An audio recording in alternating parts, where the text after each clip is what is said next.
Okay, so I think it's time that we start our webinar this morning. A warm welcome to all the participants from the Digital Dental Forum, and a warm welcome to Dr. Segin Chandra as well. Good morning, Segin. Dr. Bhusin, good morning. Very good morning. Yes, it's a pleasure to have you back on board with us and complete the part two of our digital workflow. The last time over, we had a very interesting session with you on the surgical aspect, and now we completed with going into the prosthetics for various applications in terms of single tooth to full arch. Yes. Um, Let me introduce Dr. Segin here. For the interest of our participants, this webinar is recorded, and we will also be streaming it live on our group, plus as well as on our individual pages. The group is called Digital Dental Forum, where you can request to join, and you can see this later, even post the webinar is over. Also, we have our website of digitaldentalforum.com, and you can log on to that website to go through all the series of webinars we've had in the past, which are put up on that website. So, without much ado, let me introduce to you Dr. Segin, and let me look for his details. Yes, I have it here. Okay. So Dr. Segin Chandran is an eminent oral and maxillofacial surgeon, practicing for over 26 years. He is the chief surgeon and director at the Kamala Dental Specialty Hospital and is known for the dental and surgical treatments of teeth as well as the face. He is a senior consultant and a maxillofacial surgeon to the SP Medifort Hospital, PRS Hospital, and the GG Hospital in Tiruvananthapuram, and his areas of expertise include trauma, orthognathic surgeries, and dental implants, of course, based on full mouth rehabilitations. Dr. Sejan Chandra was awarded the fellowship and a diplomat certificate in implantology from the ICOI and holds the fellowship and mastership also for the Indian Society of Implantology, that is the ISOI. He is known for his digital protocols and has won the FAMDEN Excellence Awards also as a Specialist Dentist of the Year as an oral implantologist. Um, Let me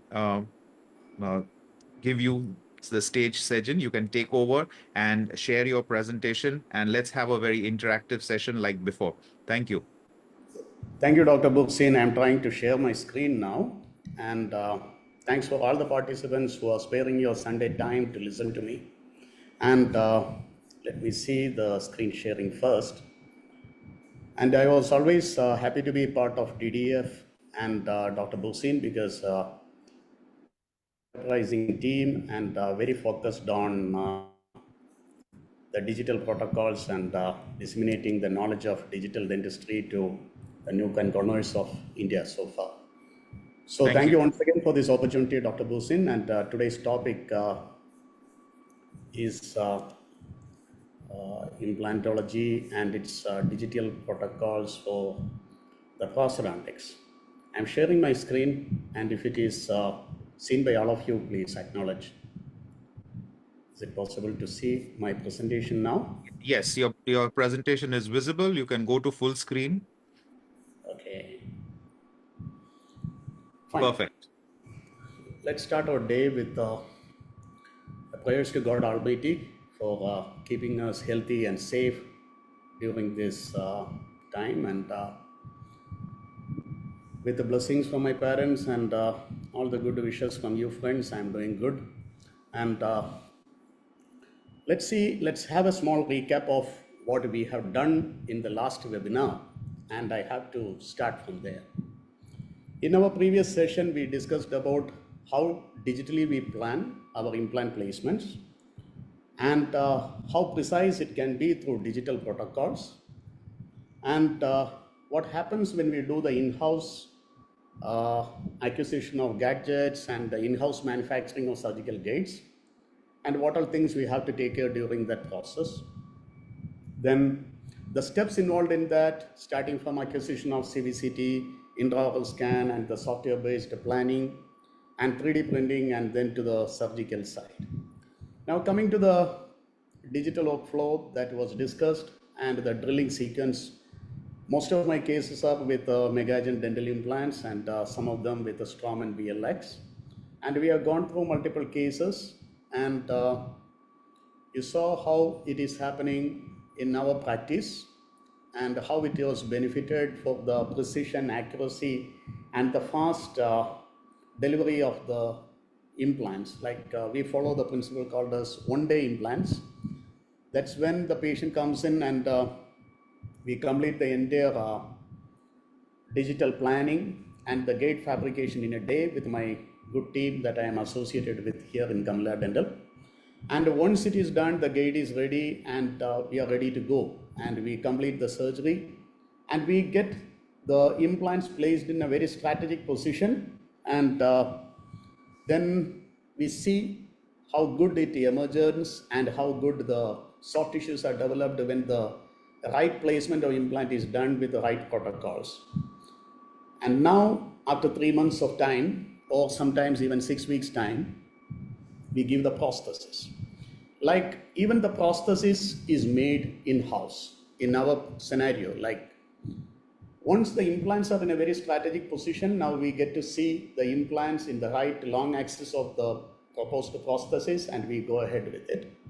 And where I stop giving the implants, let it be a single implant or multiple implants, or let it be a full arch restoration or a full mouth rehabilitation, where I stop and where my prosthodontist start working on.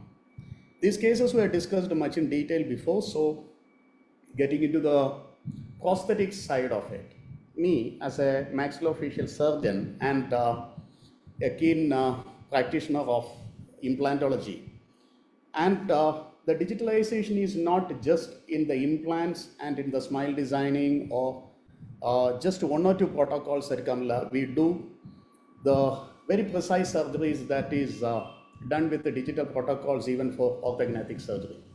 This is a case what we had done recently in SP Medifort with the digital protocols.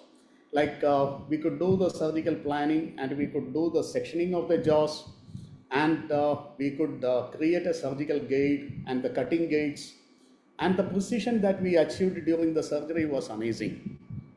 So anything made into digital, the human errors are nullified and we get the precision what we desire to get it. So my go with the digital protocol is more now, like starting from digital implantology, digital protocols in surgery. You see the final results what we get in no time. When the initial healing is over, this is a boy after 2 months of his surgical scenario. And the precision what you get after the surgery for the occlusion is amazing, because with the gated protocols, when we get this precision, even the post-surgical orthodontics was avoided in this case. The patient was very happy with the molar and even my orthodontist, because the molar relation and the canine relation and the overall facial appearance what he got, and the patient didn't want to do anything more, and that's it. Now, today we are going to discuss about the digital protocols for our prosthetic workflow. See, though I'm not a prosthodontist, I was very lucky and fortunate to be associated with the legends in prosthodontics, like very long back, even in my BDS time with Dr. Subbarao, Dr. Prafullah Timothy, and Dr. Ravindra Savati, all the past presidents of Indian Prosthodontic Society, and the knowledge what they shared to me in my good old days, and the sound principles of occlusion and the respect that I have to give it to each and every procedure that is happening in my practice oriented to occlusion. That is what gave me an upper hand in my practice. That's what I will say. So it is, dentistry is not just about the surgical protocols, because the dentistry, we do oral surgeries and the orthognathic surgeries mainly to assist the dental part of the treatment. That is, we do the orthognathic surgeries to help our orthodontist to gain the maximum perfection, and we do the dental implant surgeries for the prosthetic rehabilitation. There is no chance that we can do our implant surgeries in such a way that with our surgical skills and then the prosthodontist is struggling to restore it at a later time. So what way we work in our dental hospital in two specialties working together every day, that is surgery and prosthodontics. See, with our team of doctors, our vision is to create the fastest treatment options to be given with as affordable cost as we can, that is affordable to every class of population.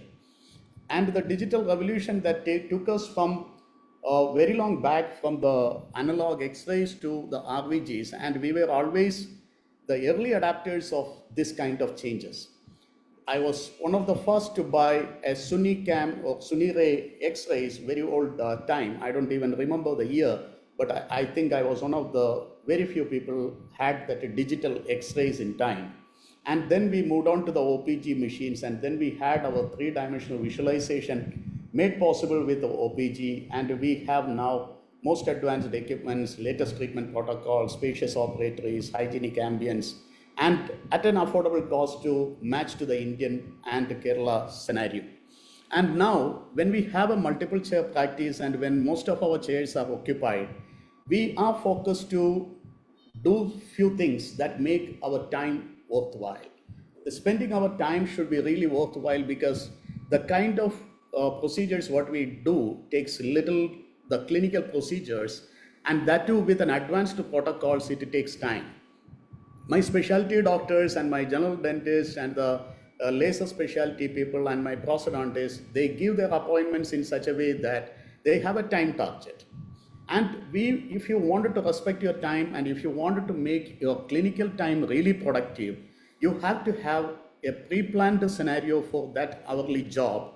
And we cannot do anything more than 5 or 6 hours of our clinical time if you are not making it standardized. And we have to, if you wanted to cater to much more larger uh, group of people or to the clientele, if you want to accommodate more clientele to your this dental hospital, then you have to have the right protocols running in your place. Otherwise, you cannot do justice to the job of what you are doing.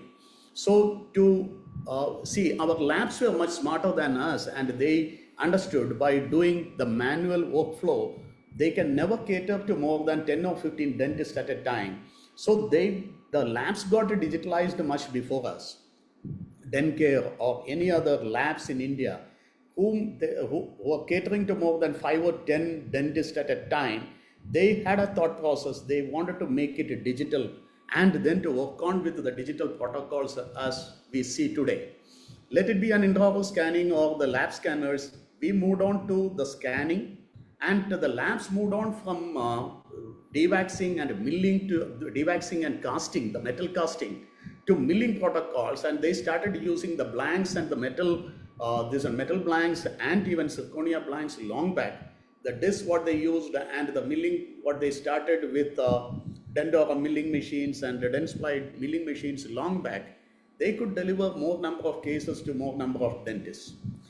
But we dentists, we took some time to understand the importance of digital dentistry and the digital protocols and the equipments what we had, and the equipments and the know-how about how to use it was very less. So we continued with our analog protocols with colloid, so or with the elastomers. And now, being an early adapter of digital scenario, I was very keen on changing to the scanning, because by taking an intraoral scan and sending the work to the lab, initial days it used to take more time than a regular impression taking. First, I started with the Omnicam of Dentsply. I have to say the reality, it was taking more than minutes time. A minute's time in the sense, if it is taking more than 8 to 10 minutes for an arc scanning or a full mouth scanning, I used to get so much worried. Oh, I am wasting so much of time. And then attaching that file to the mail and then sending it to the lab. And see, we were not enjoying. But at the same time, when the new versions of the intraoral scanning came in, I sold off my old machine and I took the latest one, because they showed me the accuracy levels, in-depth scanning, and the kind of fastness it is delivering, the multiple cameras and multifocal imaging, and how it used to capture within seconds time. Then I had no other option to switch over it from the older version. So the technology is changing, the accuracy levels are changing, and we have our own scenario now where we incorporate these latest gadgets and save our time and efficiency. And see, Every time when we get a prosthesis to our table, let it be from the lab or your own, you get to see some discrepancy. And when you wanted to fix it, if you blindly fix up your prosthesis because it is just going in without seeing the contact points or without assuring the perfection of that prosthesis seating, then you will have tough time in managing the occlusion or by this on the foot impaction and the kind of the compromise what you do on the chair side, because we have no time and the patient is eagerly waiting outside and we have no choice. We have to give something to them because they are flying abroad or they don't want to come again. And in our scenario, in a this one scenario like in Kerala or maybe in Mumbai and in multiple places, traveling from one destination to the other itself is a pain. Nowadays, we have everything around in our local vicinity, so we don't travel much. We may travel abroad or we may travel to another city, but traveling inside the city is a pain. Calling on patient for 4 or 5 times for a prosthesis or even for a surgical procedure, they say if you can do it everything in one day, please do it. So when it comes to the prosthesis also, we have one-day protocols. Though I say I can plan, I can place your implants in one day time. Then the second time when they come in, and if everything is fine, and I have to take out the healing cap and proceed to the prosthetic workflow, I can do that if I have the right protocols available in-house. That is why, though I was very well connected to my lab and the lab services were great, and the kind of the job what they were delivering was amazing. It is one of the best labs available in the world. Denkari is no less than any other institutions in the world. But the time taking for my works to get delivered to my this on practice was not acceptable many times. And I'm not a person who wanted to compromise on the contact points or the shade or the accuracies. And I used to keep sending it back and forth. And my prosthodontist and my other general dentist, and they used to say, so we promised to this patient at this point of time, and because of this, some unexpected scenarios, we have to postpone their appointments. And when we postpone their appointments or when we give it later, and there is a lot of disappointment. Though the things are perfect, but at the same time, the kind of the disharmony that developed because of lack of time, what to say, the time dependent delivery of the prosthesis gave us a lot of this or what to say, lot of disappointment and disharmony. So we decided to go ahead with trying something called as in-house milling and in-house prosthesis manufacturing. So we had an option to go for in-house one-day scenario or to have a lab made in the near vicinity with a 5-axis milling machine and delivering it in 4 or 5 days time.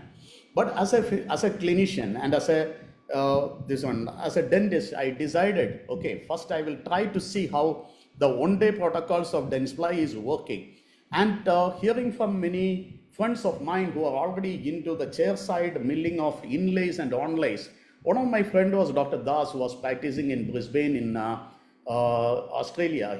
He is the person who recommended CEREC first to me, though the company people were approaching me multiple times and they were telling me like, doctor, you can do much more with our CEREC machine. I personally took it as, yeah, maybe they wanted to sell one more machine. That is why they are behind me. So let me just hear from some people who are already using it. So actually, when we were talking, Dr. Das and me, like he told me one thing. Dr. Segin, we are using it from the MCXL, like the older version of CEREC that we are using still in our practice, and it is amazing. Like we can do lithium disilicate and composite crowns in no time, and the patients go happy. And we come back, and they come back with a great satisfaction. So I decided to go ahead with CEREC milling. Now we have the CEREC incorporated milling protocols, and CEREC is not a closed system now. That is why I like the system more. The CEREC is open with any other planning softwares like this, and we can do the prosthesis planning, and we can export it through a software called the CEREC in lab, and we can get it milled with the chair side milling machine itself. Okay, the kind of workflow what is having, and this kind of these youngsters working on the designing, getting it approved from me and my prosthetist Dr. Jensi, and we are getting much amazing results than we ever expected. So this is our small lab that we have in our practice, where we have in-house CEREC milling, and the wonderful skilled technicians, they sit and work on the aesthetic side of it. See, like, it will give you the milling in the right shape, and it is in your hands to develop the aesthetics and the kind of occlusion what you need, or the characterizations you wanted to give. If you wanted to give more of characterizations, and if you wanted to give more aesthetic looks for your crowns, then you have to spend another 5-10 minutes in spending on each crown to deliver it in the right shape, size, and function and aesthetics. So now, when I look into the return of investment, what I got from the CEREC milling and the protocols, what we incorporated in my practice, I will say we have a calculation based on the number of people involved in the whole process and their salaries, and the EMI what I am paying for this particular scenario, and what benefit we got, the number of crowns what we were doing much before, and when the one-day protocols and one-day scenario when we developed, and the number of the prosthesis units like what we could deliver in 1 month time, it is almost double. So there is always a return of benefit, and when it is calculated against investment cost, I will tell you we are still in this on a positive side in our Excel sheet when we calculate the number of units what we are creating, and the lab bills compared to the lab bills what we had to pay, and the entire scenario what we get it done in-house. So when the things are financially viable and we have an option to do it in-house, why not? This is what the process that gave me the thought process to go ahead with much more, to invest on the milling process in-house and the 3D printing in-house. The 3D printing, we had a lot of glitches in the initial days to try out what works better. Then we realized that nothing cheaper will work in long run. We have to have something called as the world class, the most this under refined systems of 3D printing in place, and that gave us an ASIGA 3D printer that is working very fine in our practice. And along with the in-house milling and the 3D printing what we have developed a scenario called as one-day implants and one-day dentistry.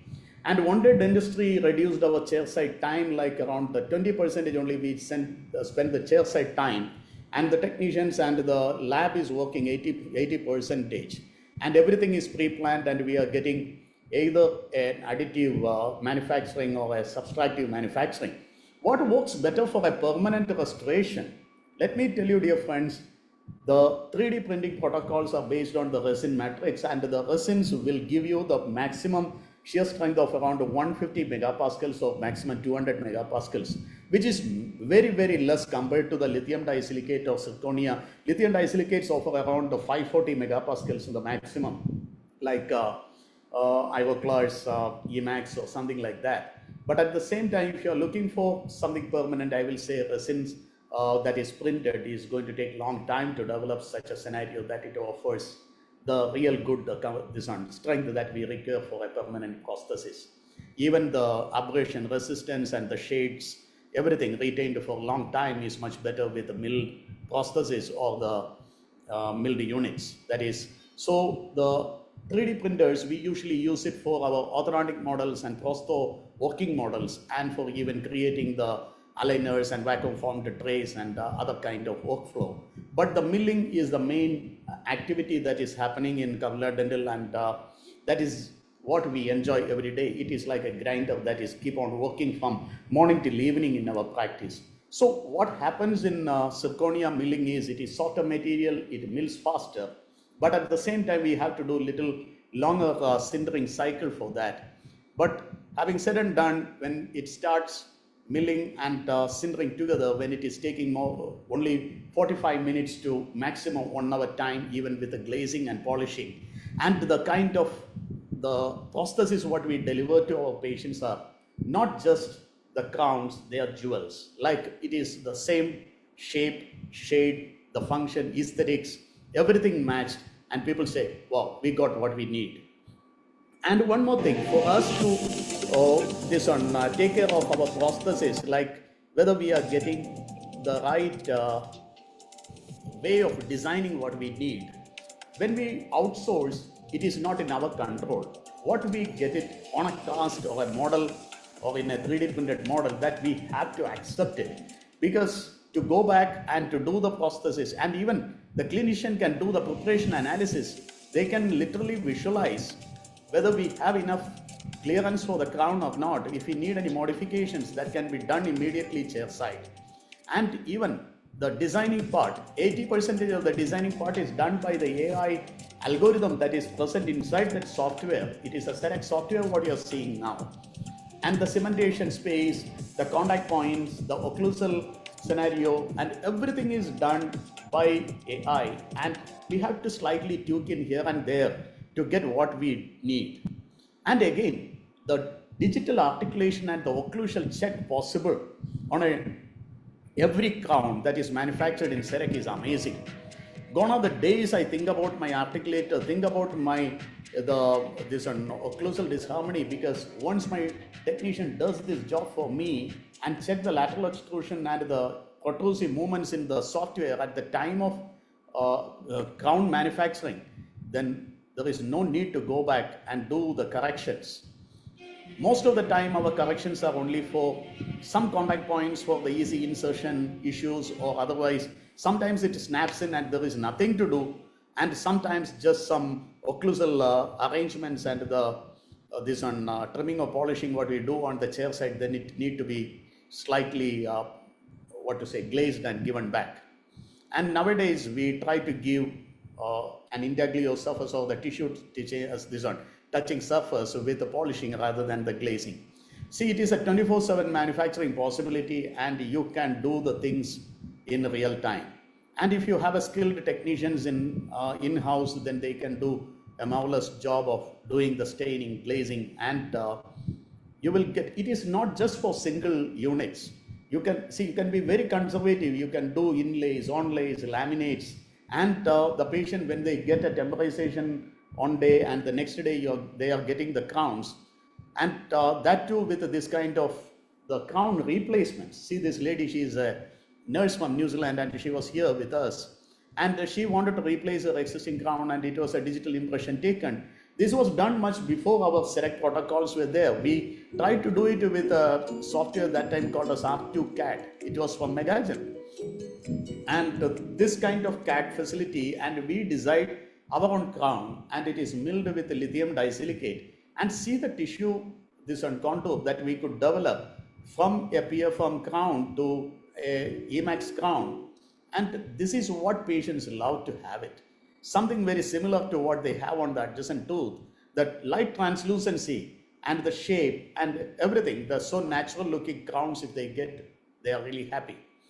Now, after getting the CEREC into the practice, what I developed is a more conservative type of prosthesis, and more of my work is with the resin-based blocks, that is with hybrid blocks like Cerasmart or Coltein's Brilliant Cryos, and 20 to 30% with the zirconia, and more of my work with the lithium disilicate or Ivoclar's Emax. So the pediatric counts, my pediodontist, Aishwarya, she enjoyed doing this kind of pediatric workflow in one day dentistry time. Like, see the kind of crowns she wanted to develop, whether it is done with a pulpectomy or not, caries removal and scanning, and going ahead preparing the crowns for the pediatric cases. And now, the kind of even to have, no one desires to get the metal crowns nowadays in their mouth, not even kids or even the parents of the kids. Though it is kept for a temporary time, if it is a resin crown or a hybrid crown printed, or resin crown printed, or the hybrid crowns that we mill and give it off, they are very happy. And it is very tooth friendly too, since they are hybrid materials, and it wear off, and it gives the same shelf life like what we need to have it in the mouth for a longer time. So when it comes to the zirconia, though I restrict its use, nowadays my usage for zirconia is adding up, because the kind of prosthesis what we are giving, the multiple units, and it requires a substructure that is hard enough to hold the bridges, and that is why we are doing more of zirconia frameworks and glass ceramic layering, or otherwise monolithic zirconia milled and given with liquid ceramics like Mio. So I will come to that, and when there is a choice to be made between zirconia and lithium disilicate, I will say where you need aesthetics the maximum, there you go for the lithium disilicate, or even zirconia. Even we get the zirconia blanks nowadays with the high translucent zirconia available nowadays. But when the translucency increases, the strength decreases because the zirconia particles are getting lesser and the glass particles will be more. So to increase the translucency, when we reduce the strength, even the zirconia, if it is used for the anteriors, then though it will give excellent results, it can be with lesser strength. But when the strength is a moderate that we require and where the aesthetics is needed, the zirconia based monolithic counts that is stained and glazed, that works much better.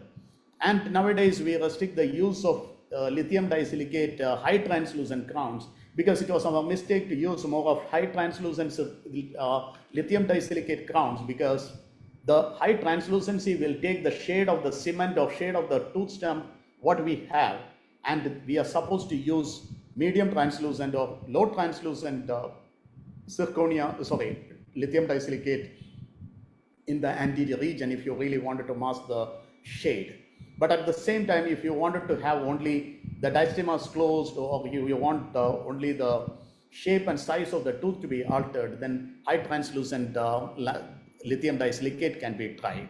So we have to choose and match, and you have to learn from your mistakes what went wrong in such a prosthesis manufacturing, and then you get refined what materials to use and what cement to use and what protocol to be followed. Now coming to the most conservative type of manufacturing with CEREC is the inlays and onlays. We talked about this, see the kind of aesthetics and the kind of workflow what we could develop. Now coming to the real workflow for implants in a digitalized fashion. It's really a challenge. We were so much worried about how to go about with manufacturing the implant crowns in-house. What are the challenges we have? We have to depend on CEREC or to use die bases, or whether to go for planning in some other softwares, and we could deliver the implant placements in the way we wanted, a prosthetically driven implant placement, and the challenges what we have, and what is the success we are looking for. Let me tell you, dear friends, the time we were thinking about the implants, it was just about retaining the implants in the jawbone, or otherwise to have its longevity assured, that it is integrated well and it is retaining in the mouth for a longer time. Now it is not the scenario. The implant designs are changed, implant protocols are changed, the implant planning is changed. It is three-dimensional planning, the strategic prosthetically driven workflow, and the implants are in the right place. Then what we are looking at, are we looking at the same old Lecombs and Subs class, this on success criteria in 1989? No, we are not in 1980s or 1990s, or we are in 2025. See, now in 2022, there was a new success criteria developed by Dr. Park and team who are in MINAC, that is Megagen's scientific platform, and there Christian Dinu and Thomas Linguatius, who are in part of this research group, they have developed a success criteria. In this, according to this success criteria, with the new designs and new protocols available for us, an individual attached implant that is immobile when tested clinically, of course, that need to be there. And radiographically, there should not be any evidence of peri-implant radiolucency, that is, the translucency, if it is around the radiographs, then it is considered as non-integration. And ZBLC, that is zero bone loss concept defined by Linguatius, Thomas Linguatius and T, or the overgrowth of bone above the implant when you see it after first year, 1 year of time, and no symptoms of persistent pain, signs of infection, neuropathies, paresthesia, or any violation of mandibular canal and sinus, and although postoperative immediate inflammation and pain controlled by medication, and with a success rate of more than 95% in 5 years and more than 90% in 10 years time. This is the new success criteria. To get that, you should know much more about the real recipe behind zero bone loss even after a long time. When you design your implant workflow, especially the prosthetics, and first we design the prosthesis and then we go to the implant placement. So if you place your implant subcrustally more than 5 millimeters, more than 2 millimeters, and from the soft tissue level, if you maintain a 5 millimeter distance, that means you have 3 millimeters of soft tissue around above the platform, and you have 2 millimeters of subcrustal placement of implants. Then you're working on implant level, and then you're getting an emergence profile, and that emergence profile should be a biological seal above the implant and the crustal bone, and that should never get affected because of the prosthetic loading too. So to get that 2 millimeters of subcrustal placement and to get a emergence profile, we need to use wider healing caps that will keep the tissues much away, and it will have a smooth insertion of the prosthesis later. For that, you have to have something called as bone profiling and keeping the tissues intact with the wider healing abutments or anatomical temporization.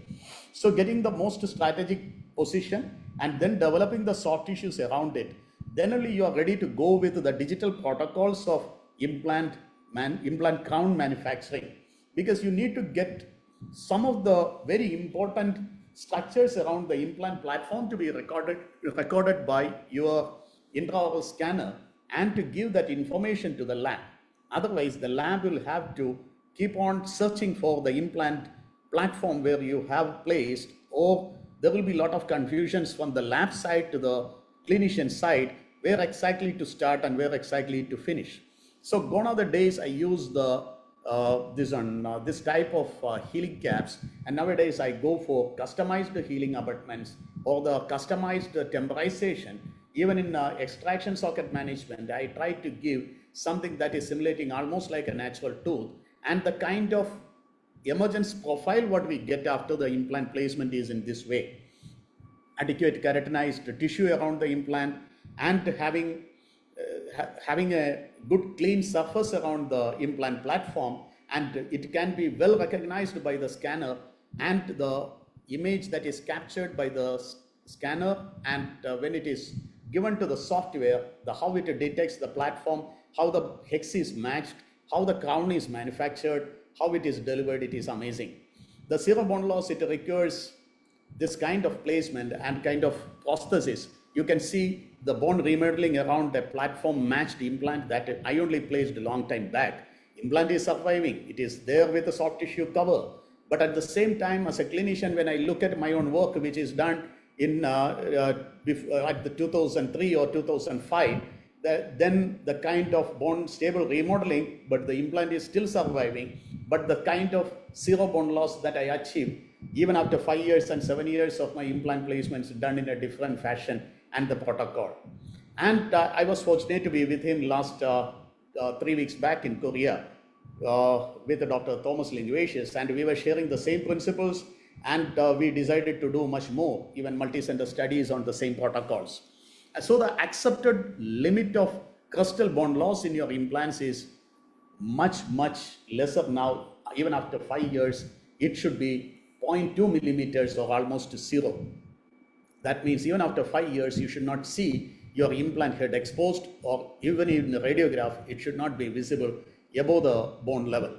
So the kind of the temporizations what we do, or the healing caps what we do, are very anatomical now, so that the tissue development around the implants are much better.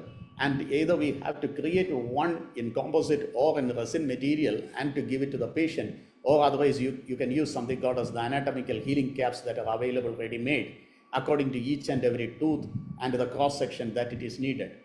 So the kind of connection what you get, and the in-house implant prosthodontic revolves in these principles of recording and identifying the hex position of your implant that you placed inside your inside your oral cavity and in the jaws. That kind of the accuracy what you need to capture from the implant surface and to the working model and then again back to the patient's mouth, it is really something within the microns levels now.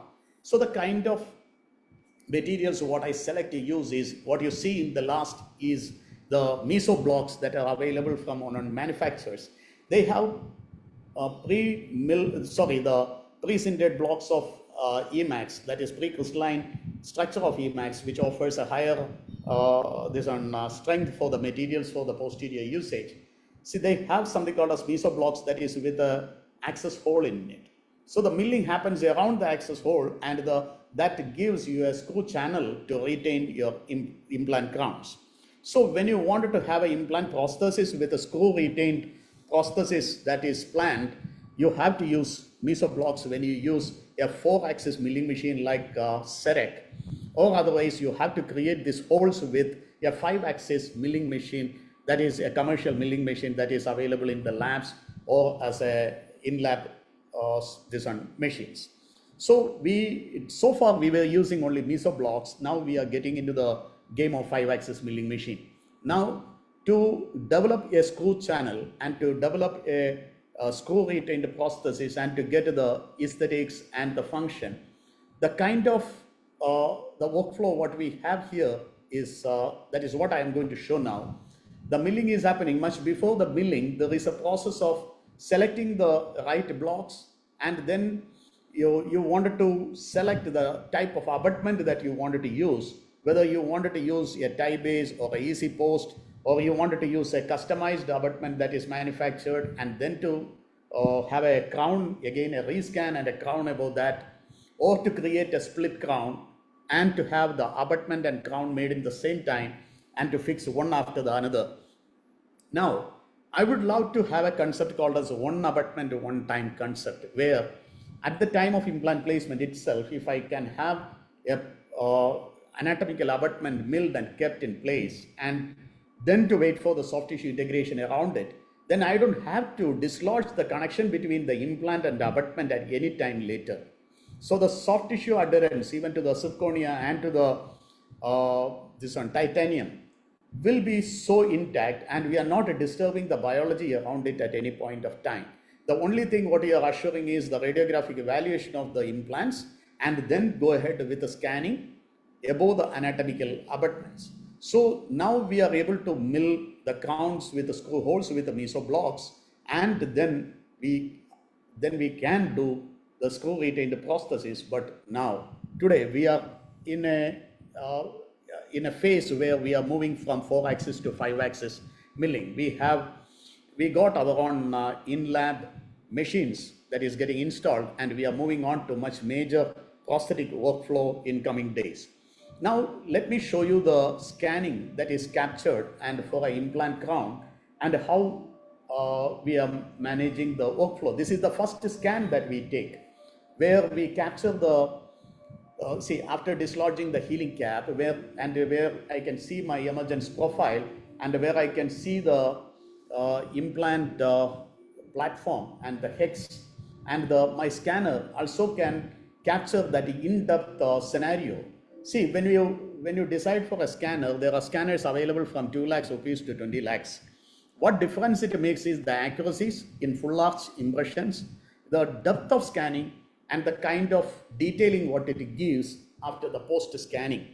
And that's why we have to stick on to something that gives you the scenario for different clinical situations, and the scanner should capture the implants, the prosthetic platform, to give you any kind of the prosthetic workflow you wanted to maintain. Let it be an overdenture, let it be a locator, let it be a castable option, let it be a millable option, anything you wanted to do with that particular implant prosthesis, with that implant, and then we should capture the hex position and the depth and even the screw threads inside that platform. It should be that detailed, because the implant workflow is mainly on the accuracy levels of the implant placements that we have done as a surgical protocol. And see at what angulation and in what depth and in what hex orientation we have done the implant placement, the same thing should be captured and it should be reproduced. So when we use our regular stock abutments, you can just place it manually and you can check it. But at the same time, and we usually used to take this kind of impressions. It is little messy. You have to have a tray with an access hole managed to capture that, and the tray should not be flexible. It should be a very hard plastic one, and we have to trim it and create an access hole. Then we have to have this on wax patch over it to hold the impression material in place. Then we have to see, we are very good in taking the conventional impressions. We are not bad. We can have that impressions duplicated, see the positions matched, and we used to attach the lab analogs and we used to send it to the lab. In case if there is something happening in the transfer to the lab, if the lab person is not handling it properly, if there is even 1 degree turn of your analog, then you had it. Your crown will not fit into the patient's mouth. So nowadays we don't rely on this conventional impressions, but at the same time we do check the accuracy levels physically after the copings are made or after the framework is made. We do that. So we have replaced from the conventional VPS impressions to something called as scan bodies. These scan bodies represent literally the impression copings, and its job is to transfer the hex position from the patient's mouth to your working models. Nowadays, we use 3D printed working models, so we need a special type of lab analog that is called as digital lab analogs. That the physical version of it will be in the cast, and this STL version will be available in the software. So every software what you use should have the company's scan body and the lab analog, the STL files available in the software. Even the Serec is having many libraries, but at the same time, the licensed versions of Exocad and 3Shape will give you an option to work on almost all the implant systems in the world. So let it be Bridand, let it be Norris, let it be Adin, let it be any kind of the implant that is coming to your practice for a prosthetic rehabilitation. The only thing what you have to do is you have to take the impressions, the digital impressions with the lab and with the digital scan bodies, and send that work to the lab with the physical lab analogs for the digital workflow. If you send these two to lab, or otherwise if you are using it in your own lab, then you will get the digital designing that can be done in Exocad. So the tie bases are in place. See, the tie bases and the digital lab analog together, it makes the workflow that is possible in the softwares. So the surgery, then the surface capturing like this, then we do have one more scanning that is with the scan bodies kept. And when you give these two files to the software, it does the matching. The AI detects the common points and it matches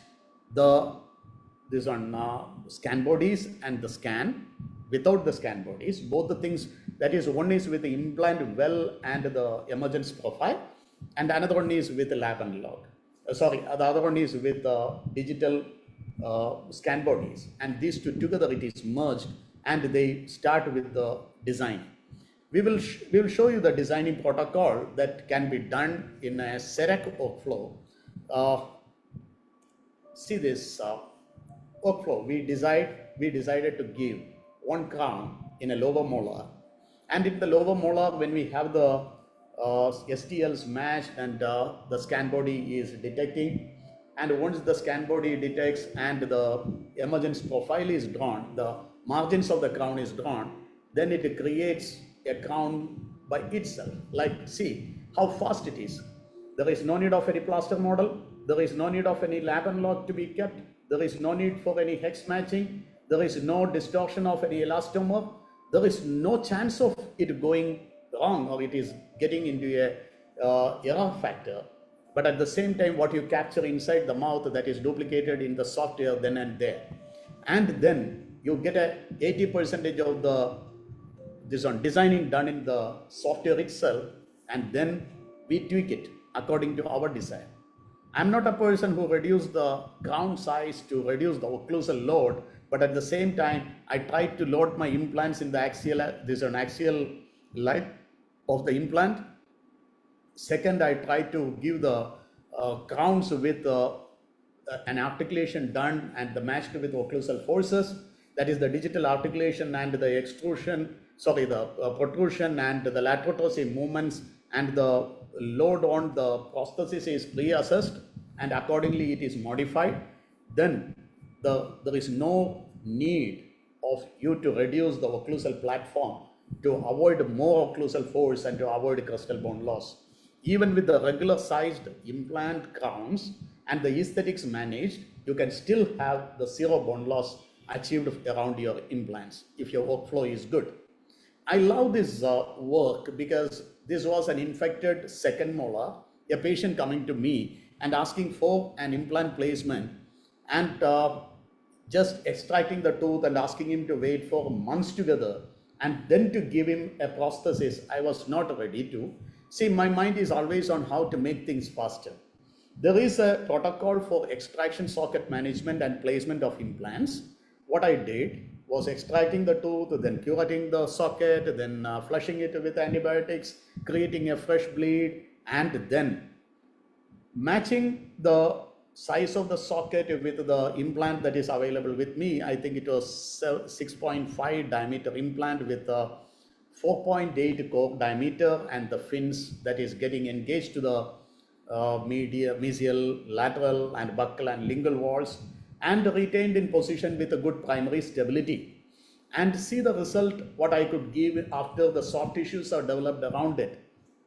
This is a perfect example of the digital workflow, that is with the scan body and the crown above that implant, but functioning in such a way that it is picture perfect. And this is what I love to see in every case of mine. If I can see the implant placed subcrustally, the soft tissue cover around it, good biological seal with the emergence profile, and the prosthesis sitting properly, and the tie base does the job, and the lithium disilicate crowns with a good aesthetics even in the lower posteriors. And whenever the patient is opening her mouth to see the last tooth, even at the time of brushing, she says, I am not able to identify which tooth I got it done from you, doctor. That gives me a lot of satisfaction in the workflow what I manage in my place.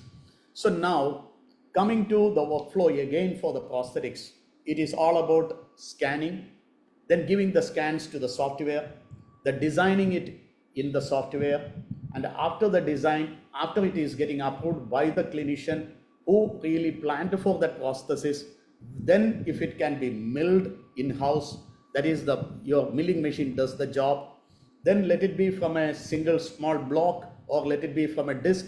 That plays an important role in deciding your economics. That is, if you can mill it from a block, or sorry, from a disc, which can mill more number of crowns, then the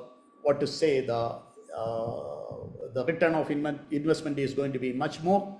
But if you're looking at the speedy delivery of your prosthesis with single units or multiple units, up to 4 units or 6 units, I do even up to canine for smaller jaw sized people with 6 units also done in a single block in CEREC. The lower 6 units are most commonly done in CEREC in our practice, and even lateral to lateral, or otherwise as a single bridge, or even multiple units like 3 units or 4 unit crowns in the posteriors can be done by CEREC milling if you use the larger blocks. And even then, the return of investment is much better. But if you go for disc, and if the patient is ready to wait for 3 or 4 days, and then you can do much more larger frameworks and you can complete all your prosthesis in-house. That is why we are opting for a MCX5 from Dentsply now, and going for a larger workflow with the prosthesis. Now coming to the milling, after milling we have to do something called a sintering. This sintering process is nothing but the strengthening of your blocks, whether it is a zirconia that is a softer material and then it need to be heated, sintered and crystallized and then to be given, or otherwise an Emax crown which is pre-sintered blocks, then the final crystallization and the strengthening happens with the sintering cycle. And there are different cycles of and with the different timings, and you can set it in your glazing protocol, sorry, the sintering and glazing protocol. Then the final stage is after getting it sintered, and when the blocks are this on at a room temperature, you take it and you trim the this on screws out of it, and then you stain it and glaze it. So once your staining and glazing is over, then we in the implant crowns scenario, you have to glue it to the abutment or to the tie base, and then we do something called as try-in. This is a stage where you see whether it is adapting properly, whether the radiographically the fit is correct. My prosthodontist, she tried to place it in the this patient's mouth, and then she tried to check the contact points. Then she radiographically verifies that the margins of the crown is sitting well to the tie base of the abutment. Otherwise, she takes it out and then re-cement it. The temporary cementation is done once again, and then she tried to torque it in to the a definite this on torque values, and then see how the occlusion is. Once the occlusal levels are good and the patient is satisfied with the size, shape, and everything, then she goes in for the fit check, and then she goes in for the final cementation and the screw retained prosthesis delivery. We have a lot of options with the meso blocks for even 4-axis milling machines like Serec.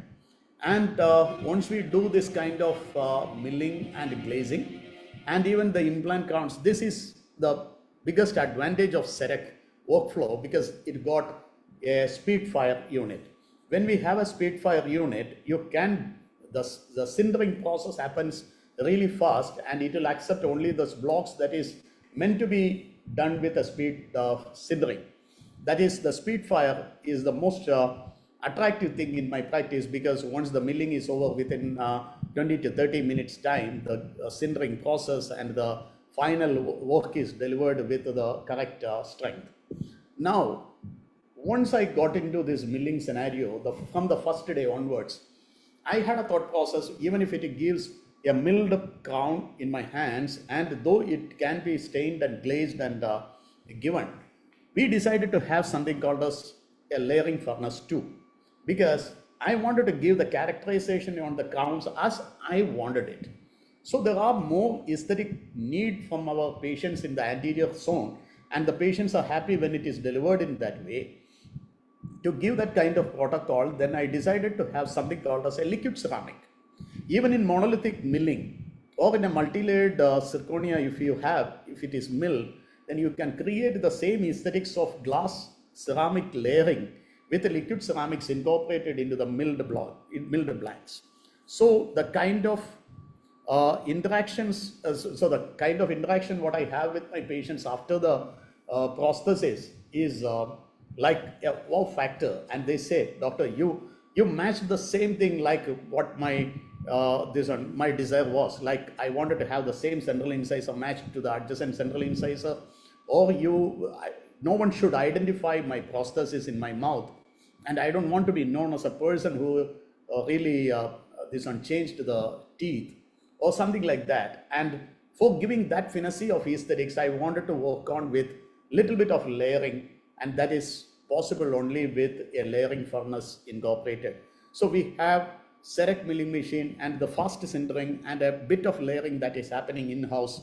We could give an amazing prosthetic workflow, and even with the split crowns where the tie bases are used and the anatomical abutments are created, that is fitted into the patient's mouth, and then giving any kind of restorations about that. Let it be a glass ceramic, let it be a lithium disilicate, or let it be a zirconia crown again over that. Anything can be luted above the anatomical abutment.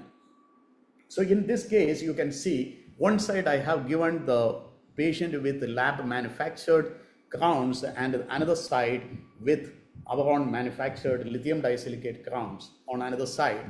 The patient is happy on both the sides, because we could deliver something that is done by a well experienced and the lab side work that is delivered in-house. That means our scenario is no lesser than any commercial lab available as of now. Today, we are, as I told you, we are moving to the 5-axis milling machine. and we are already with it, and we are taking the trainings for the multiple workflows with it, let it be with the blocks.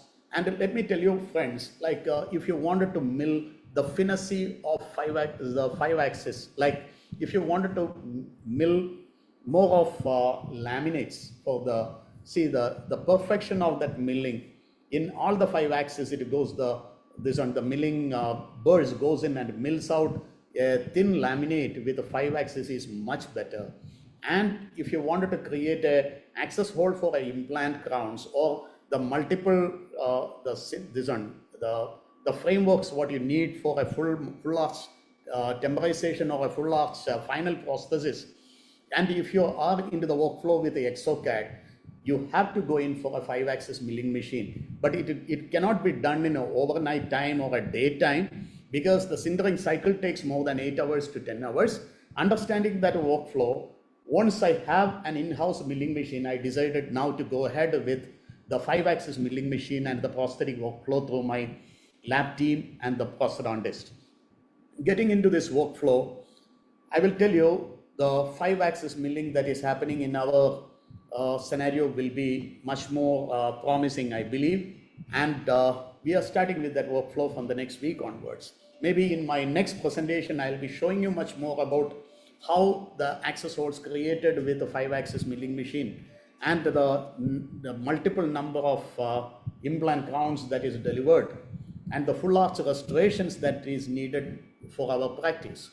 Because, and as I told you, one blank itself can give more than 20-25 crowns, and there are various versions of blocks from starting from single monolithic, single layered and very chalky white milling frameworks, and above that you can use the glass ceramics, or you can mill the monolithic and you can stain it and glaze it and take out the prosthesis, or you can very well do the multi-layered zirconia blocks that can be incorporated, and you can sinter it overnight. Sintering is nothing but a process by which a powdered or a porous structure is already formed into a desired shape, is converted to a strengthened strengthened material without through heating, but without melting or without distorting its shape.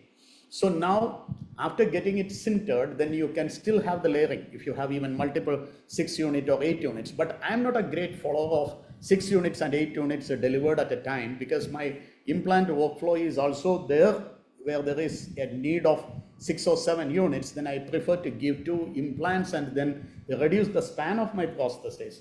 And I would love to work with segments worked on and then given as a full arch restoration.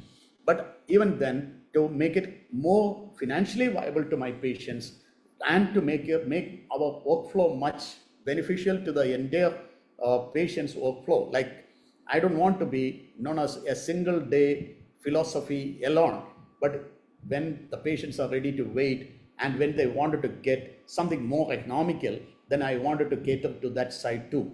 That is why we are with the CEREC in-lab software and giving more of workflow that is managed with the exocad design.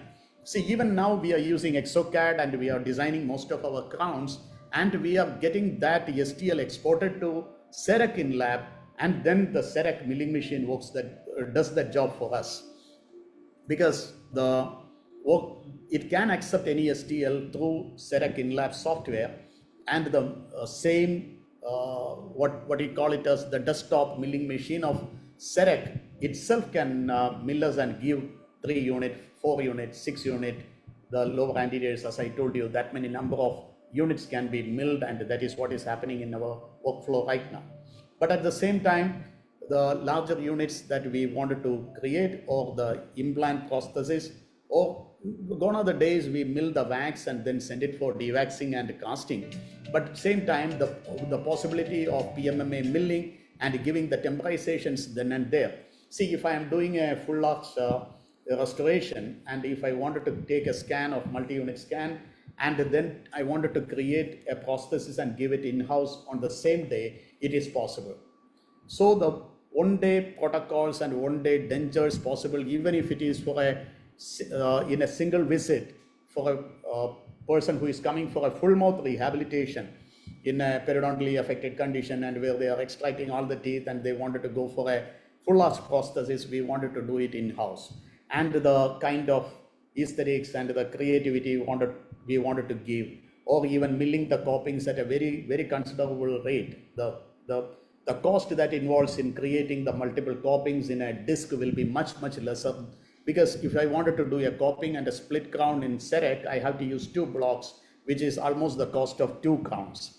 And of course, we have to see the amount of the income and expense, and we have to create a charge list for our patients. Now coming to multi-layered discs, like if you have 5-axis milling machine and if you have multi-layered discs, you can mill it, you can mill the monolithic blocks and you can stain it and glaze it and give it in 1 or 2 days time, and the workflow, the aesthetics, the quality of work, everything is managed, but at the same time with lesser cost. So coming to this milling, layering, and fixation part, the zirconia bonding and the lithium disilicate bonding and the chair side fixation of these crowns are always with the different protocols, with the different clinicians, and many people advise many protocols, but what I follow is something called as an APC protocol, where this APC protocol means we do the air abrasion even for lithium disilicate and zirconia, the intaglio surface of the crowns, and that can be sandblasted with a 50 microns sandblaster, a lap sandblaster, or even with the chair side sandblasting of the micro etchers what we have, and even with even with the sandblasting and then zirconia priming and then going for the cementation. Let it be above a metal coping or above the zirconia coping, and both the sides micro etched and then primed and cemented with a resin cement, then the bonding is so good.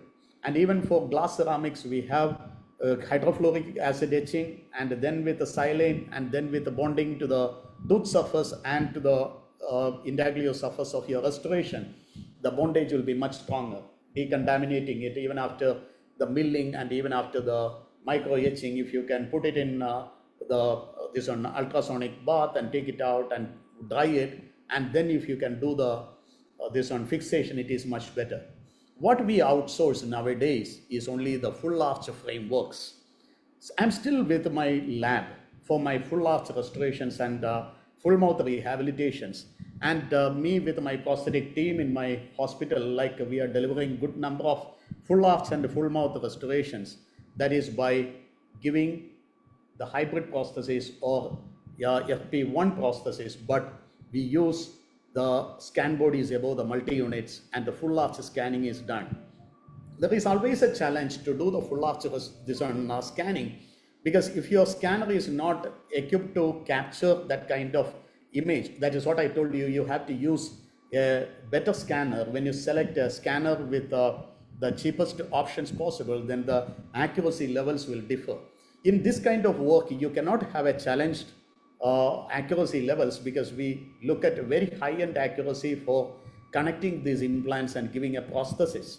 Even though we give the digital scans to the lab and the process when it is happening, we call for the jig trials at different stages. Sometimes to the temporary cylinders, sometimes to the this on milled copings, and sometimes even with the permanent this on milled bars. We do have a cross check at every stage. Have a look at this one of our cases. We have so many cases to show it as full arch and full mouth restorations.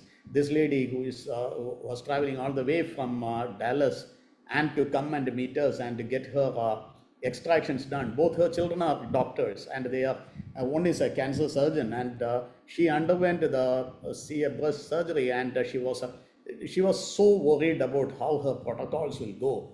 And she came, stayed here for 10-15 days and got her extractions, and we did the ridge reductions and we placed her implants.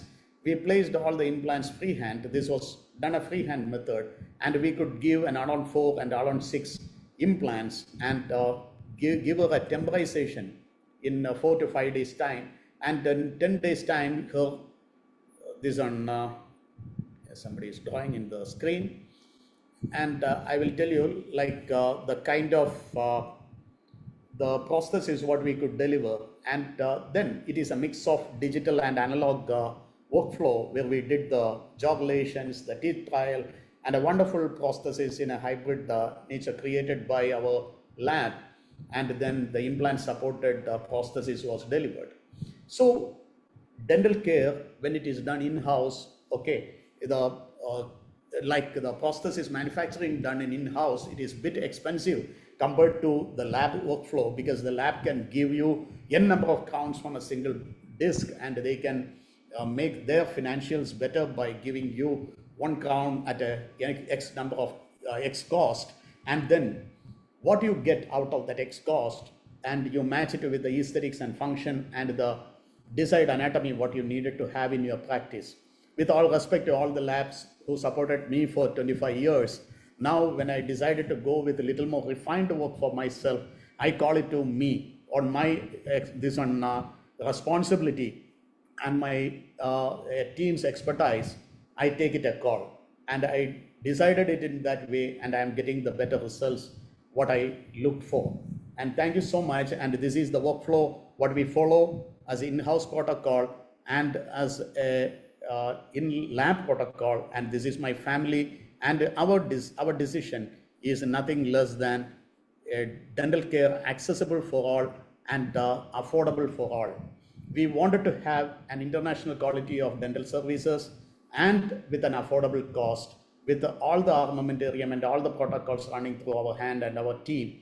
And if it can be made more economical, and if it can be accessed for all, and if it is affordable for the entire community, and our mission is successful.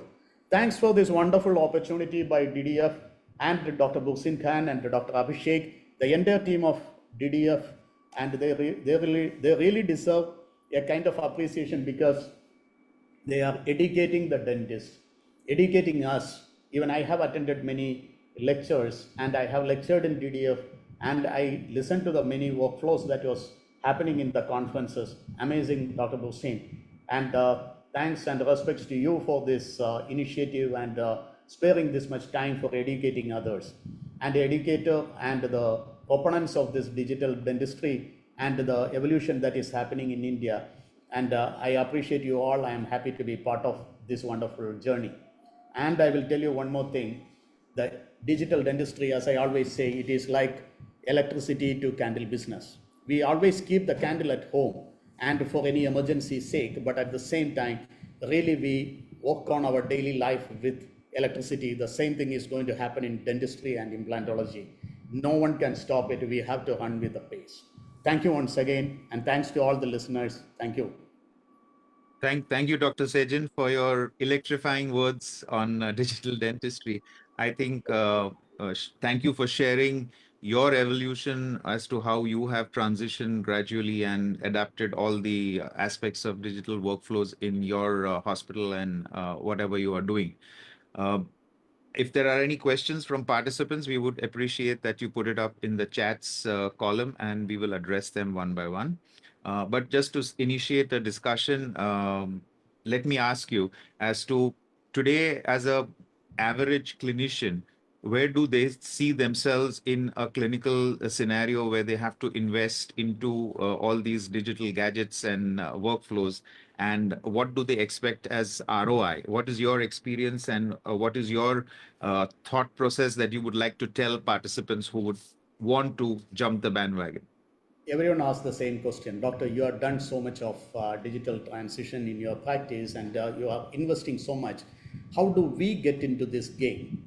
I will say we all started with analog x-rays and then to RVGs. Now every clinic, they are starting with RVG as a norm. I don't think any small practice that is happening in our state or in country, they don't rely on the X-ray developers and the analog X-rays. That was the first digital thing what we incorporated. Then we came to taking an OPG. They sent it to the nearby centers and get an OPG done. Or see at what level you wanted to outsource and what level you wanted to have in-house. It is your choice. But there is no choice in going in digital. There are no choice of getting our OPGs now in an analog fashion. And we moving to this on three-dimensional workflows with the CBCT. See, it is impossible to have a CVCT machine in a very small practice where they have only space for one or two dental chairs, and to have one more machine and then to practice in that way, it will be difficult. But there is a possibility of three or four dentists or a group of dentists coming together and buying a CVCT machine and having it in a common place and sharing that facility to them. And again, when you go to the next step, taking an intraoral scanning, nowadays there are so many labs providing them that service. We will come to your place, we will take a digital impression, and we will take the work to our lab side. That is a marketing strategy of the labs, that they wanted to capture the maximum workflow to their lab. But at the same time, the clinician is getting an advantage of making that scenario digital, than pouring the cast and then taking it to the lab and having a to and fro journey of that work to the lab to the office.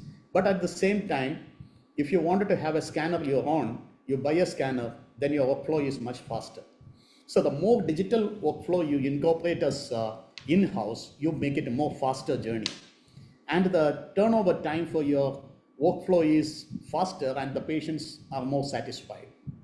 When I started with OPG, when I started showing 32 problems to a single person, it gave me an workflow for almost at least 5 or 10 teeth in a particular case.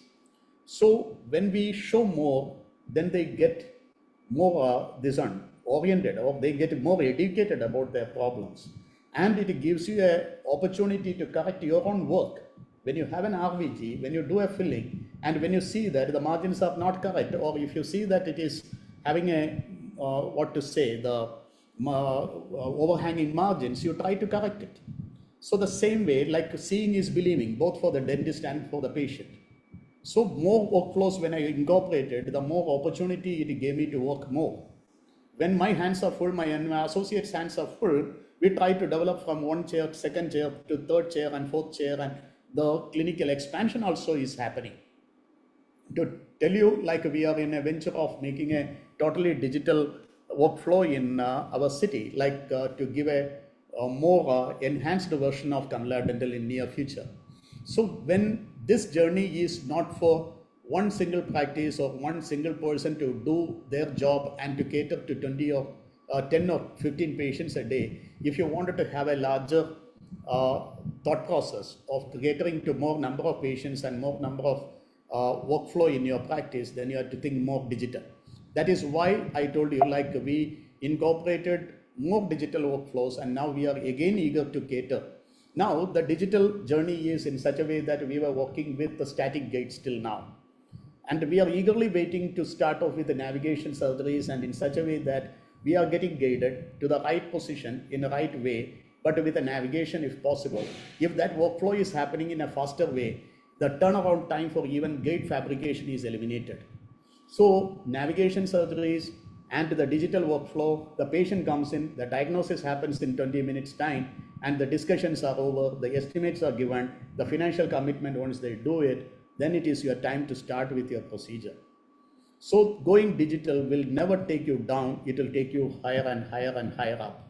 So that is what my experience is, Dr. Bose. Yes, so Everyone I think the step, key it's a step. takeaway from this discussion is that although the investments are high on this, what we are achieving is more predictability with reducing chair side time, which is important because then that gives you the opportunity of doing much more. However, don't forget that you need a back-end team to handle all the other stuff in terms of planning, designing, milling, etc. So it's a little bit of give and take, but I think it's the way, it's not the future, it's the present that's happening, and there's no way to escape it. So let me see. There is, I think, one. Can you enlighten us? This is by Satish Tha, and the question is that, sir, can you enlighten us on the best system of implants to start so that all the components are available on time? Oh my God, that's cool. I am yet to find one, because if there is a good implant system, to get the components, it is very difficult. And if they have one component, because the see, always the first person who get into this lot get into more trouble, because the company will identify that this person needs so and so components for his routine use, and then only the uh, this company, or otherwise the distributor will stock that kind of materials with them.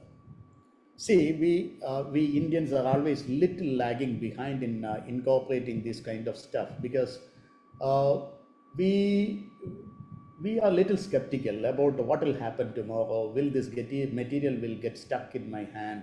Whether I'll be able to do it? See, first time when you wanted to do an implant workflow, you need to have the digital analog, you have to have the scan body, you have to have the software, you have to have everything in place. You start off with a one particular system, identify its merits and demerits, then see, of course, I am a proponent of MINEC and MegaGen workflow, but at the same time, I am not closing my eyes to all the other things that is happening around. I do have around 7 systems in my practice, to tell you, dear friends. Like, I will work with almost 6 or 7 systems, and most of the things works well too. But your convenience and your satisfaction levels, what you get with one system, it takes you to one particular brand. But I will not say that this only is a better system, this is the only system possible in the world. No, you have to get trained with that particular workflow. Even in implant placement, one company demands the implants are manufactured with a thread design, and the anatomy of that implant dictates a particular way of implant placement. And again, that will need a workflow in the prosthetic side. If your lab and if you are working in the same pace with the components and this one, then you are saved. And otherwise, you have to have your own workflow managed. So the common systems available in India, most of the things are now with the digital protocols. I don't think anything is less. Even the Korean systems, even the Israeli systems, all have their STL files available in ExoCAD, so the digital workflow can be managed. Even if you do your own ExoCAD flow, like there are libraries available in this on ExoCAD library, you have to have a licensed version of ExoCAD, which costs around 6.5 lakhs at this moment, if you wanted to have ExoPlan and ExoCAD and everything together. So if you have such a system in place, then you can do any system that is available in right now for us. I think also just to add on, if you're talking from the digital aspect, then I think one has to make sure that those libraries are available in the particular planning software, in the particular designing software, and etc.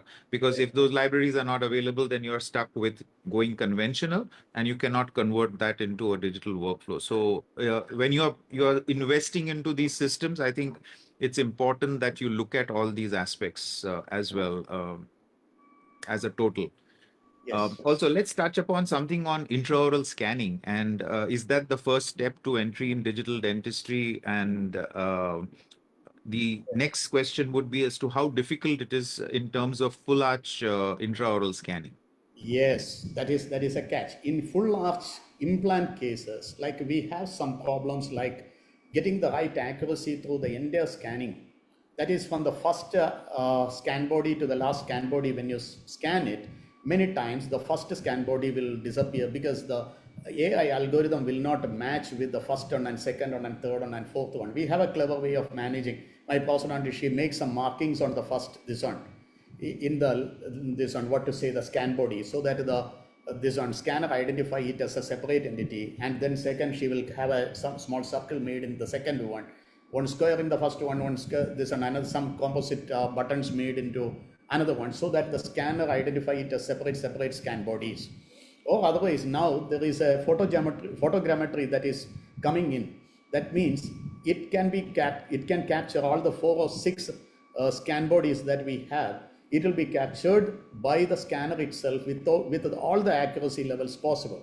Or otherwise, you have to use something called as a photogrammetry machine that is available, like Micron Mapper or something like that is available now, that cost around 10 to 15 lakhs at present. And but now the new developments are coming in. The Shining 3D is coming out with their new scanner, which is going to be with a photogrammetry incorporated into it. Or otherwise, we can have some things managed with different markers for identification in full arch scanning. Or otherwise, you have to use some high-end gadgets like this. But this technology is going to be very common in the near future, where the scanners will have the photogrammetry incorporated into it. But the high-end scanners like Prime Scan or ITRO, all these scanners, their biggest advantage is the capturing speed and the number of images that is needed for uniting them and giving us a single STL, and the scan speed and the scan accuracy is such a high that we have very less problems in full arch scanning. So it depends upon the what scanner you use and with the what accuracy levels they scan and what it is delivered. So I think full arch scanning is no more a issue if you go for a standardized scanners. And of course, it comes with a price around 20 lakhs to 25 lakhs, or sometimes it is lesser, around 18 lakhs onwards. But when it is incorporated, then you have a better workflow. But at the same time, the time is very near when you get the scanners incorporated with the photogrammetry into it. Yeah, I think currently there are only two scanners available in India which have incorporated, but I think waiting for licensing, I think, and that is Shining 3D and Medit, which Medical. both have the I'm sure photogrammetry about incorporated into the scanning. I'm sure about the Shining 3D because I'm in touch with them because their thing it is I forgot the name, the new one, but it is available abroad, but to get in The Elite India, scanner. yeah, Medit also incorporated photogrammetry. Then the full arch scanning will be a cakewalk. It will be a very easy thing for us. Yes. In fact, we've tried it in our practice and it works beautifully. Yes, Both Medit as well as the Elite scanner from Shining. really scanner function. Okay, so I think there is a question from Dr. Rohit Gupta, and I would like to add a little bit on that because he's asking at what stage in your practice would you like to, in what should one invest in digital technology? I think Rohit, the answer is very, very Day one. evident here that you need to invest into digital technology. At what level you want to get in will depend upon the economics of an individual. And I think the first step would be to just get in an intraoral scanner to start with. And that's the basic step that you would want to convert your impressioning techniques, utilizing different workflows, whether it be just crown and bridge dentistry or orthodontics, or it could be implant dentistry, where intraoral scanning plays a major important role and eliminates a lot of errors that could happen in the analog workflows. Besides that, everything else in terms of digital technology you can outsource, so it's not a problem. Uh, I think if you would like to add something, Sejin, That's it. We had yeah. a wonderful session, and like every time before, and I am happy that so many people who are listening to this will incorporate their digital workflow in whatever level they wanted to incorporate. Thanks once Yes, again. I thank you. think if you are I done, think I this will think that is all. anyone else? No, no, no. That's some. Yeah, I think somebody's speaker is on. Yes, I think so. I think we can end this session. Thank you, Dr. Sejan, once again for enlightening us and taking us through a beautiful session here. And hope to have you back on our forum as either on the conferencing or the webinar sessions that we have. Thank you for the collaboration. Thank you very much. Thanks to thanks to everyone.